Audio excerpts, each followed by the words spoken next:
আসসালামু আলাইকুম। দাউদ মোল্লা 36 বছর গোপালগঞ্জ থেকে আসছে।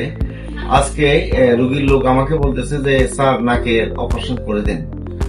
তো আমি দুপুরে নাকটা দেখলাম, দেখে বললাম যে এটা আমি অপারেশন করবো না, কারণ এটা অপারেশন করার জন্য কিছুই নেই। কারণ নাকি এখানে হাড় সোজা আছে, মাংস মানে HIT নেই, কোনো রোগ নেই। মানে তার অপারেশন 2 বছর আগে হয়েছে। যে অপারেশন করছে আমাদের সিনিয়র, যে নাক কান গলা বিশেষজ্ঞ করছে, খুব ভালো অপারেশন করছে। এখন রোগীর শুধু হাসির সমস্যা। আমরা নাকটা পরীক্ষা করে দেখবো।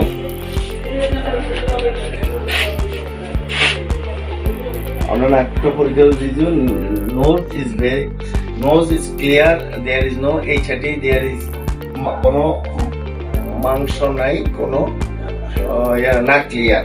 আমরা আবার ডান নাক দেখি, আবার ডান নাক দেখি, ডান নাকও একদম ক্লিয়ার, আমরা ক্লিয়ার। এখন আমরা এক্সরে করে দিলাম, যে এক্সরেতে আমরা সেপ্টাম ক্লিয়ার, 2 সাইড ক্লিয়ার, নাকও ক্লিয়ার, সাইনাসও ক্লিয়ার। রোগী শুধু অ্যালার্জিক রাইনাইটিস রোগে ভুগতেছে।